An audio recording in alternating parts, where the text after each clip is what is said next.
before we proceed to the first பதிகம் of Thevaram, நம்ம அதை பத்தி ஏற்கனவே நம்ம இன்ட்ரோடக்ஷன்ல திருமுறைனா என்ன, 12 திருமுறை என்னென்ன, அந்த சீக்வன்ஸ் என்னென்ன, யார் யார் எந்தெந்த திருமுறை பாடியிருக்கா, இதை கம்பைல் பண்ணவர் நம்பி ஆண்டார் நம்பி, அந்த ஸ்டோரி, பேக்ரவுண்ட் ஸ்டோரி அதெல்லாம் நம்ம பார்த்தோம். இப்போ ஞானசம்பந்தரை பத்தி பார்க்க போறதுனால ஞானசம்பந்தரை பத்தி ஒரு சின்ன பிரீஃப் இன்ட்ரோடக்ஷன் பார்த்துடலாம். எல்லாருக்கும் தெரியும், ஞானசம்பந்தரை தெரியாதவாடே கிடையாது. இருந்தாலும் நம்ம இன்னொரு வாட்டி நம்ம எல்லாருமே சேர்ந்து அவரை ஸ்மரிப்போம், அவரை நினைத்து பார்ப்போம். ஸோ சீர்காழி அப்படின்ற க்ஷேத்திரத்துல சிவபாத ஹிருதயர் அப்படின்னு ஒரு பெரிய அந்தனர் இருந்தார். அவர் சப்த சோமயாகம் பண்ணக்கூடிய தீக்ஷதர் வம்சம். தீக்ஷதர் வம்சம்லாம் நமக்கு தெரிஞ்சிருக்கும் இல்லையா? சோமயாகம்லாம் பண்ணுவா, அக்னிஹோத்திரம், நித்திய அக்னிஹோத்திரம் பண்றவா, நித்திய அக்னிஹோத்ரி அப்படின்னு சொல்லுவா. அதாவது தினமும் தீயை வளர்ப்பவர். அத நம்ம சனாதன தர்மத்துல அந்தனர் குலத்துல இருக்கிறவா என்ன பண்ணணும்னா, திருமணம் முதல்ல பிரம்மச்சரியம்ன்றது ஒரு குரு கிட்ட போய் பாடங்கள் கத்துக்கிறது, வேதத்தை கத்துக்கிறது. ஸ்வசாக்கை அப்படின்னு சொல்லுவா. ஸ்வசாக்கைனா எந்த வேதத்தை சேர்ந்த குடும்பத்துல அவ பிறக்கிறாளோ. ஃபார் எக்ஸாம்பிள் யஜுர்வேதம்னா, யஜுர்வேதத்துல 2 யஜுர்வேதம் இருக்கு, கிருஷ்ண யஜுர்வேதம், சுக்ல யஜுர்வேதம். சோ கிருஷ்ண யஜுர்வேத குடும்பத்துல பிறந்தா அவ முதல்ல இந்த கிருஷ்ண யஜுர்வேதத்தை தரோவா முதல்ல கம்ப்ளீட் பண்ணணும். அது ஒரு 7 வருஷம் ஆகும் வேத படிப்பு. அந்த 7 வருஷம் முடிச்சுட்டு அதுக்கப்புறம் அதுலயே நிறைய ஹையர் ஸ்டடீஸ் எல்லாம் இருக்கு. அந்த ஸ்டடீஸ் எல்லாம் முடிச்சுட்டு அதுக்கப்புறம் அடுத்த வேதம் படிக்கணும்னு ஆசைப்பட்டு அவளுக்கு குடும்ப சூழலும் சௌரியமா இருந்துதான் அதுக்கப்புறம் அடுத்த வேதம் படிக்கணும், ரிக்வேதம் அல்லது சாமவேதம், இப்படி பண்ணணும். இப்படி 2 வேதம் படிச்சவாளுக்கு பேரு திவ்வேதின்னு பேரு. கூட நார்த் இந்தியால சர்நேம் வந்து திவ்வேதின்னு வச்சுட்டு இருப்பா. 2 வேதத்தை படித்தவாள்னு அர்த்தம். 3 வேதத்தை படித்தவர்கள் திரிவேதின்னு அர்த்தம். 3 வேதத்தை படித்தவர்கள். இப்ப எல்லாம் சும்மா பேருக்கு அவ சர்நேம் மட்டும் வச்சுட்டு இருக்கா. ஆனா அந்த குடும்பத்துல அந்த காலத்துல யாரோ ஒருத்தர் 3 வேதத்தை படிச்சவா அப்படின்னு அர்த்தம்.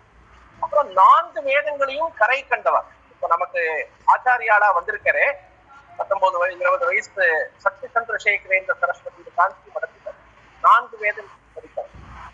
அதுல அவளை வந்து சதுர்வேதின்னு சொல்லுவா. சதுர்வேதி அப்படின்னு பேரு. இப்ப கூட ஹிந்தி சில பேருடைய சர்நேம்லாம் சதுர்வேதின்னு வரும். இந்த மாதிரி இது வந்து வேதத்தை படித்தவாளுக்கு கொடுக்கக்கூடிய பட்டம். அதுக்கப்புறம் அவ கல்யாணம், பிரம்மச்சரியம் முடிச்சு கல்யாணம் ஆறுது, விவாகம் ஆறுது. விவாகம் ஆன உடனே தனக்கு வந்த பத்னியோட அவ செய்ய வேண்டிய கடமைகள் நிறைய இருக்கு. அதுல பார்க்கும்போது முதல்ல ஔபாசனம், அது நிறைய பேருக்கு தெரிஞ்சிருக்கும். வீட்லயே கூட நம்ம ஸ்ரார்த்தம் டெய்லி பண்றது இல்ல. ஸ்ரார்த்தம் பண்ணும்போது ஆத்து வாத்தியார் வந்து முதல்ல ஒரு அரிசியை வந்து அந்த அக்னியில போட்டு அதை பொரிய வச்சு அப்படி பண்ணுவோம். அதுக்கு பேர் ஔபாசனம்னு பேர். ஹஸ்பண்டும் ஒய்ஃபும் சேர்ந்து கார்த்தாலையும் சாயங்காலமும் பண்ண வேண்டிய ஒரு கர்மா. எப்படி சந்தியாவந்தனம் 3 வேளை பண்றோமோ அதே மாதிரி ஔபாசனம் அப்படின்றது அக்னி சந்தானம்னு பேரு. அக்னியை வந்து மெயின்டைன் பண்ணிட்டே வரணும். கல்யாணத்தன்னைக்கு பொறி ஏந்துறது அப்படின்னு சொல்லி பொண்ணுடைய தம்பி வந்து பொறி ஏந்துவா, அந்த ஹோமத்துல போடுவா இல்லையா?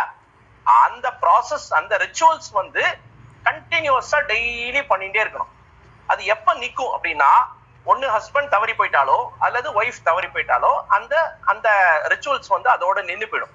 அந்த அக்னி அது வரைக்கும் மெயின்டைன் பண்ணிட்டு இருந்த அந்த அக்னிய சப்போஸ் மனைவி முதல்ல தவறிட்டான்னா அந்த மனைவியோடைய சிதையில அந்த அக்னியை சேர்த்துருவா. கடைசியா சேர்க்கக்கூடிய அந்த அக்னிக்கு பேரு அந்தியேஷ்டி அப்படின்னு பேரு. நம்ம வந்து கடைசி சம்ஸ்காரம் பண்றோம் இல்லையா, ஈமச்சடங்குன்னு நம்ம சொல்றோம். அதுக்கு பேரு அந்தியேஷ்டி. அப்படின்னா இஷ்டி அப்படின்னாலே ஒவ்வொரு மாசமும் பண்ணக்கூடிய ஒரு ஹோமத்துக்கு பேரு இஷ்டின்னு பேரு.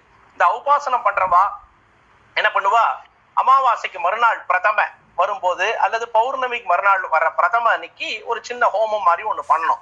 அதுக்கு பேர் இஷ்டின்னு பேர். இந்த இஷ்டியிலே பல வகையான இஷ்டி இருக்கு. எதிர்பார்த்து பண்ணக்கூடிய இஷ்டி ஒண்ணு, எதிர்பார்க்காம கடமையா பண்றது ஒண்ணு. எதிர்பார்த்து பண்றதுதான் நம்ம நிறைய கேள்விப்பட்டிருக்கோம். புத்திரகாம இஷ்டி, தசரதர் பண்ணது புத்திரகாமேஷ்டி யாகம் அப்படின்னு சொல்றோம். புத்திரகாமேஷ்டி அப்படின்னு, காமேஷ்டினா காம பிளஸ் இஷ்டி, காமேஷ்டி அப்படின்னு. காமம்னா ஆசைன்னு அர்த்தம், விரும்பி செய்யறது அப்படின்னு. புத்திரனை விரும்பி செய்யக்கூடிய இஷ்டி புத்திரகாமேஷ்டி யாகம், அதுதான் தசரதன் பண்ணினார். அந்த மாதிரி நிறைய இஷ்டிகள் இருக்கு. அப்படி இஷ்டி பண்றது இதெல்லாத்தையும் ரெகுலரா பண்ணிட்டு, அதை தவிர அக்னிஹோத்திரம் அப்படின்னு ஒண்ணு எடுத்துக்கணும். அது எல்லாரும் எடுத்துக்கணும்ன்ற அவசியம் அந்த காலத்துல இருந்தது. அப்புறம் இப்ப சில பேர் எடுத்துக்கிறது. என்டையர் இந்தியால இப்போ 350 இல்லைன்னா 350 370 பேர் தான் இருக்கா அக்னிஹோத்திரம் பண்றவா என்டையர் பாரத தேசத்துல.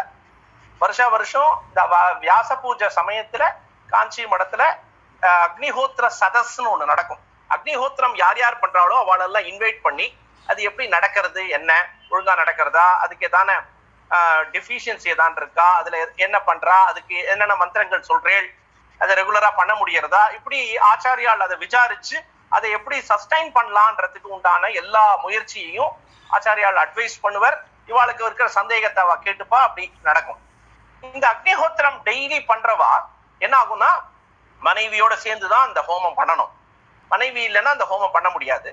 அப்போ மனைவி இல்லாத போது அதுக்கு அது சப்போஸ் 3 நாள் பண்ண முடியலன்னா அதுக்கு பிராயஷ்சித்தமா அவ வந்த அப்புறம் சில பிராயஷ்சித்தம் அதை கண்டினியூ பண்ணுவா. இப்படி நடக்கக்கூடியதுதான் அந்த அக்னிஹோத்திரம். அப்படி அந்த அக்னிஹோத்திரம் ரொம்ப விசேஷம். அந்த அக்னிஹோத்திரத்திலேருந்து கிடைக்கக்கூடிய அந்த விபூதி ரொம்ப விசேஷம், எல்லா வியாதிகளையும் தீர்க்க வல்லது. அந்த அக்னிஹோத்திரம் பண்ற அந்த அதுக்குன்னு தனியா யாகசாலை வச்சுக்கணும். பிளாட்ல எல்லாம் அது பண்றது சாத்தியமே இல்லை. இண்டிபெண்டன்ட் ஹவுஸா இருந்தா தான் பண்ண முடியும். அதுவும் சென்னையில கொஞ்சம் பேர் தான் இருக்கா அக்னிஹோத்திரம் பண்றவா. இந்த வைதிக ஸ்ரீன்னு ஒரு மேகசின் வரும், அவாத்துல அக்னிஹோத்திரம் பண்றா. அது மாதிரி திருவான்மையூர்ல ஒருத்தர் இருக்கார். அந்த மாதிரி 2-3 பேர் இருக்கா. சென்னையில ஒரு 4-5 பேர் இருக்கா. இந்த அக்னிஹோத்திரம் பண்ணி அப்போ பண்ணினவா ஒரு சில பீரியட்ல சில எக்ஸ்ட்ரா யாகங்கள்லாம் பண்ணணும். அதுக்கு பேரு சப்த சோம யாகம்னு பேரு. 7 சோமயாகம் பண்ணணும். இந்த சோமயாகம் நம்ம படிச்சிருப்போம். இந்த சோமயாகம் யாரு பண்றாளோ, பண்ணி முடிச்சாலோ அவளுக்கு ஒரு டைட்டில் கொடுப்பா. அதுதான் சோமயாஜி அப்படின்னு ஒரு டைட்டில். அந்த சோமயா சினிமா ஆக்டர் கூட ஒருத்தர் சோமயாஜிலுன்னு ஒரு தெலுங்கு ஆக்டர். அவள்லாம் மேபி அந்த குடும்பத்துல அந்த காலத்துல யாரானு பண்ணிருப்பா, அந்த வம்சத்துல வந்திருப்பா. இவருக்கு சோமயாகம்லாம் ஒண்ணும் தெரியாது. ஸோ அந்த சோமயாகம் பண்ணினவா சோமயாஜி அப்படின்னு சொல்லுவா. அதுக்கப்புறம் வேற ஒரு யாகம் இப்படி படிப்படியா 7 யாகம் பண்ணணும். அதுல வாஜபேய யாகம், அஸ்வமேத யாகம் இப்படிலாம் நம்ம கேள்விப்பட்டிருப்போம் நிறைய. ராஜாலாம் பண்ணக்கூடியது அஸ்வமேத யாகம். குதிரைய ஒவ்வொரு நாட்டுக்கா ஏவி விட்டுட்டு குதிரைக்கு சங்கல்பம் பண்ணி குதிரை மேல அந்த குதிரையை சங்கல்பம் பண்ணி நடக்கும். அது மாதிரி வாஜபேய யாகம்னு பேரு. அந்த வாஜபேய யாகம் பண்ணினவாதான், சக்சஸ்ஃபுல்லி பண்ணினவாதான் வாஜபேயி அப்படின்ற பட்டத்தை போட்டுக்கலாம். நம்ம அடல் பிஹாரி வாஜ்பாயெல்லாம் அந்த காலத்துல அவ குடும்பத்துல யாரான பண்ணிருப்பா, அதனாலதான் அந்த சர்நேம் வந்திருக்கு. இப்படி இவ்வளோ ரூல்ஸ் அண்ட் ரெகுலேஷன்ஸோட வாழ்ந்த ஒரு குடும்பத்துலதான் ஞானசம்பந்தர் அவதாரம் பண்றார். அவ அப்பா பேரு சிவபாத ஹிருதயர். அவர் பெரிய சோமயாகம் பண்ணினவர். அப்பேற்பட்ட குடும்பத்துல சாக்ஷாத் சுப்பிரமணியருடைய அவதாரமாகவே, முருகரோட அவதாரமாகவே ஞானசம்பந்தர் பிறந்தார், அவதாரம் பண்ணினார் அப்படின்றது சொல்றார். அதை யார் ஆத்தன்டிகேட்டா சொல்றாருன்னா அருணகிரிநாதரே தன்னோட திருப்புகழ்ல ஞானசம்பந்தரை வர்ணிச்சு, அருணகிரிநாதர் ஞானசம்பந்தருக்குலாம் அப்புறம் பிறந்தவர், அதனால அவருக்கு ஞானசம்பந்தருடைய சரித்திரம் எல்லாம் தெரியுது. அவர் தன்னுடைய திருப்புகழ்ல என்ன சொல்றார், ஞானசம்பந்தர் சாக்ஷாத் முருகருடைய அவதாரம் அப்படின்னே சொல்றார். சோ அப்பேற்பட்ட ஞானசம்பந்தர் குழந்தையா இந்த சிவபாத ஹிருதயருக்கும் அவ பத்னிக்கும் பிறக்கிறா சீர்காழியில. அவருடைய பர்பஸ், அவருடைய அவதாரத்தோட நோக்கம் என்னன்னா, அப்போ பௌத்த மதமும் சமண மதமும் தமிழ்நாடு முழுக்க பரவி இருந்தது. அதனால என்ன ஆயிடுச்சுன்னா, கடவுளே இல்லை அப்படின்னு சொல்லக்கூடிய மதங்கள் அவ. வேதம் கிடையாது, வேதம் பொய், கடவுள் கிடையாது, கோயில் பூஜை எல்லாம் பண்ணக்கூடாது, நெத்திக்கு விபூதி எல்லாம் எடுத்துக்க கூடாது, வெறும் சூன்யம் தான். அவளுக்கு என்னன்னா உலகம்ன்றதே மாயை, அது வெறும் சூன்யம். நம்ம ஏதோ ஒரு மெடிடேஷன் பண்ணிட்டே இருக்கணும், அவ்வளவுதான். வேற காரியம் பண்ணக்கூடாது, ஹோம யாக யஜ்யங்கள் பண்ணக்கூடாது, பூஜை புனஸ்காரம் எல்லாம் பண்ணக்கூடாது, நித்திய அனுஷ்டான சந்தியாவந்தனம் முதல்ல கிடையாது, இறைவன் ஒருத்தரே இல்ல, வேதம்ன்றதே பொய், வேதம் சொல்லி இருக்கிறதெல்லாம் தப்பு அப்படின்னு சொல்லி இத பரப்பினதுதான் அந்த ஜைன மதமும் புத்த மதம். இது தமிழ்நாட்டுல அப்போ ரொம்ப ஓங்கி இருந்தது. ஓங்கி இருந்ததுக்கு இன்னொரு காரணம் என்னன்னா, அந்த ராஜாவை, பாண்டிய மன்னன், சேர மன்னன், சோழ மன்னன் எல்லாம் கன்வெர்ட் பண்ணிடுறான். இப்ப இந்த கிறிஸ்டியானிட்டி கன்வர்ஷன்லாம் இப்ப பாக்குறோம் இல்லையா, அது அந்த காலத்திலேயே இந்த 2 மதமும் ஹிந்துஸா இருக்கிறவாளெல்லாம் புத்திஸ்டாவோ ஜெயின்ஸாவோ கன்வெர்ட் பண்ணி, ராஜா கன்வெர்ட் ஆயிட்டோம்னா ஆப்வியஸ்லி மக்களை கொடுமைப்படுத்துவா இல்லையா, மக்கள் யாரான பண்ணா கூட தன்னுக்கு இஷ்டமா இல்லாதவாளெல்லாம் தண்டிக்கிறது, இப்படி நடந்துட்டு இருந்தது தமிழ்நாட்டுல. அப்போ ஞானசம்பந்தருடைய அவதாரம் ஏற்பட்டு இதெல்லாத்தையும் கண்டனம் பண்ணி வாதத்துக்கு கூப்பிட்டு, கண்டனம்னா இப்ப முஸ்லிம்ஸ் மாதிரி சண்டை போட்டு ஜிஹாத் பண்ணி அப்படி இல்ல, வாதத்துக்கு கூப்பிடுறது. நீ உன்னோட பாயிண்ட் ஆஃப் வியூ சொல்லு, நான் என்னோட பாயிண்ட் ஆஃப் வியூ சொல்றேன். நம்ம வேதத்துல என்ன சொல்லியிருக்கு, நம்ம சிவனை பத்தி என்ன சொல்லியிருக்கு, அதெல்லாத்தையும் சொல்லி டிபேட் பண்ணி டிஸ்கஸ் பண்ணி ஃபைனலா அவளே நான் தோத்துட்டேன் அப்படின்னு ஒத்துக்க வச்சு, அதுக்கப்புறம் ராஜாவையும் மறுபடியும் நம்ம மதத்துக்கு கூப்பிட்டு மாத்தி, அப்படி அதுக்கப்புறம் நாடு சௌக்கியமா இருந்தது. இதுதான் ஞானசம்பந்தருடைய வரலாறு. அப்படி இருந்த குடும்பத்துல அவர் பிறந்து ஒரு 3-3.5 வயசு, இந்த கதை எல்லாருக்கும் தெரியும். அப்போ குழந்தைய முதல்ல அது ரொம்ப வலுக்கட்டாயமா, நானும் உன்னோட அப்பா பெரிய வேத வித்து கவுண்டினிய கோத்திரத்துல அவர் சேர்ந்தவர். அவர் என்ன பண்றார், டெய்லி சீர்காழி கோயில் குளத்துக்கு போய் மாத்தியானிக ஸ்நானம், அதாவது ஒரு நாளைக்கு ஒரு ஒரு அந்தணனாகப்பட்டது 3 வேளை ஸ்நானம் பண்ணணும் அப்படின்னு சொல்லியிருக்கு. கார்த்தால பிராத்த ஸ்நானம் சூரிய உதயத்துக்கு முன்னாடி, அப்புறம் சந்தியாவந்தனம், காயத்ரி ஜபம், மற்ற விஷயம் கார்த்தால பண்ணிட்டு அதுக்கப்புறம் மற்ற அவங்களுடைய ஆக்டிவிட்டி வேத பாராயணம் பண்றது, மற்ற ஜபங்கள்லாம் பண்ணி முடிச்சுட்டு 11 மணிக்கு மறுபடியும் மாத்தியானிக ஸ்நானம் பண்ணி மாத்தியானிகம் பண்ணி, அதுக்கப்புறம் பூஜை புரஸ்காரங்கள்லாம் பண்ணி, அதுக்கப்புறம் தான் கடைசியில அதிதி சம்ஸ்காரம், யாரான விருந்தோம்பல் யாரான வந்தான்னா அவளுக்கு விருந்தாளிகளுக்கெல்லாம் போட்டுட்டு கடைசியில அதுக்கப்புறம் தான் சாப்பிடுறது அப்படின்னு ஒரு முறை. யூஸ்வலா ஸ்ராத்தம்னா நமக்கு தெரியும், 1 மணிக்கு மேல் தான் ஸ்ராத்தம், பித்திருக்களுக்கு எல்லாம் பண்றது. ஸோ இந்த மாதிரி எல்லா விஷயங்களும் பண்ணி பஞ்ச யஜ்யம் சொல்லியிருக்கு, அதெல்லாம் நம்ம ஒவ்வொரு கிளாஸ்ல பார்ப்போம். அந்த யஜ்யங்கள் அதெல்லாத்தையும் பண்ணி முடிச்சு பண்றது. அதனால அந்த மாத்தியானிக ஸ்நானத்தை கோயில் குளத்துல போய் ஸ்நானம் பண்ணி மாத்தியானிகம் பண்ணிட்டு சுவாமியின் தரிசனம் பண்ணிட்டு வரலாம் அப்படின்னு ரெகுலரா அவருடைய ஷெட்யூல். அன்னைக்கு அதே மாதிரி போறார். இந்த குழந்தை அன்னைக்கு ரொம்ப அடம் பிடிக்கிறது, நான் உன்னோட வருவேன் அப்படின்னு. ஸோ குழந்தைய கூட்டிட்டு போனா எங்க தனியா வச்சுக்கிறது, அதனால நீ இல்ல ஆத்துல இருன்னு அது கேட்க மாட்டேங்கிறது. ஸோ அதனால அதையும் அழைச்சிட்டு சீர்காழி கோயில் உள்ள போய் அந்த குளத்துல ஸ்நானம் பண்ணும்போது குளத்தை கரையில படியில உட்கார வச்சுட்டு இவர் ஸ்நானம் பண்றதுக்கு இறங்குறார். அது வரைக்கும் பார்த்துட்டு சிரிச்சுட்டே இருக்கு அந்த குழந்தை. இவர் இறங்கி அவர் சங்கல்பம் பண்ணிட்டு ஸ்நானத்துக்கு இறங்கும் போது இத்தனை வாட்டி மூழ்கி எழணும் அப்படின்லாம் சாஸ்திரத்துல இருக்கு. அப்படி மூக்க பிடிச்சுன்னு மூழ்கி எழும்போது அந்த காயத்ரி ஜபமும் மற்ற மந்திரங்கள்லாம் சொல்லணும் இல்லையா, அதனால தண்ணிக்குள்ள மூழ்கி ரொம்ப நேரம் கழிச்சு வெளியில வர்றார்.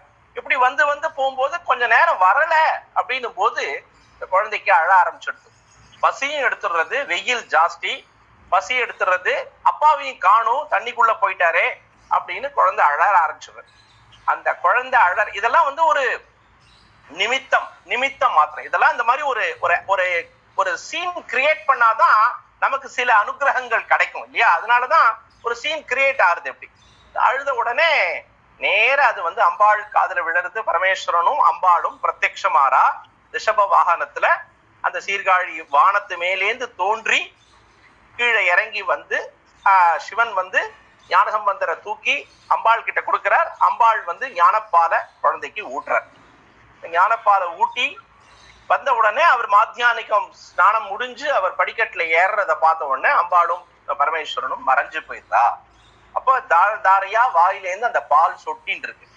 ஸோ அவர் ஸ்நானம் முடிச்சு கரை ஏறி வரும்போது பாக்குறார், குழந்தைய காணும். எங்கன்னு தேடினா அந்த பிரகாரத்துல அந்த குளத்தங்கரையில பார்த்தா இது அப்படியே விரிச்சு பார்த்துட்டு வானத்தை பார்த்துட்டு ஒரு சந்தோஷத்தோட வானத்தை பார்த்துட்டு விரிச்சு பார்த்துட்டு இந்த பால் சொட்டுறதோட நிக்கிறது இந்த குழந்தை. பார்த்த உடனே யார்கிட்டயோ வாங்கி குடிச்சுட போறா, இந்த ஆச்சாரங்கள்லாம் இருக்கே, ஸோ இது என்ன, எது யார் கொடுத்தா, எந்த பால், ரெண்டாவது இப்பதான் கோயிலுக்கு போறோம், மடியா நம்ம போனோமே, ஸோ இது என்ன நடந்தது அப்படின்னு தெரிஞ்சுக்கணும்னு போய் கேட்கிற, குழந்தைய பார்த்து கேட்கிற. அந்த குழந்தைக்கு வேற எந்த போக்கஸும் இல்லை, வானத்தையே பார்த்துட்டு இருக்கு, பால் வடிகிறது, சிரிச்ச முகத்தோட அப்படியே நின்றுட்டு இருக்கு. கேட்கிற பதில் இல்லை, இவருக்கு கோபம் வந்துடுறது. பக்கத்துல இருந்த ஒரு குச்சியை எடுத்து ஓங்கி அடிக்க போற சமயத்துல நாக்குலேருந்து சின்ன குழந்தை மழலையா பேசிட்டு இருந்த அந்த குழந்தை முதல்ல எடுத்த உடனே தோடுடைய செவியன் விடையேறி ஓர் தூவெண் மதிசூடி காடுடைய சுடலை பொடி பூசி என் உள்ளம் கவர் கள்வன் அப்படின்னு ஆரம்பிச்சு வரிசையா இந்த பதிகத்தை கண்டினியூஸா பாடிட்டு இருக்கு. இதை பார்த்தோன்னா ஆச்சரியம் தாங்கல. பேச்சு சுத்தமா வராத ஒரு குழந்தை, அப்பதான் 3.5 வயசு ஆறுது, இவ்வளோ நன்னா, அதுவும் தூய தமிழ்ல இவ்வளோ கிராமர்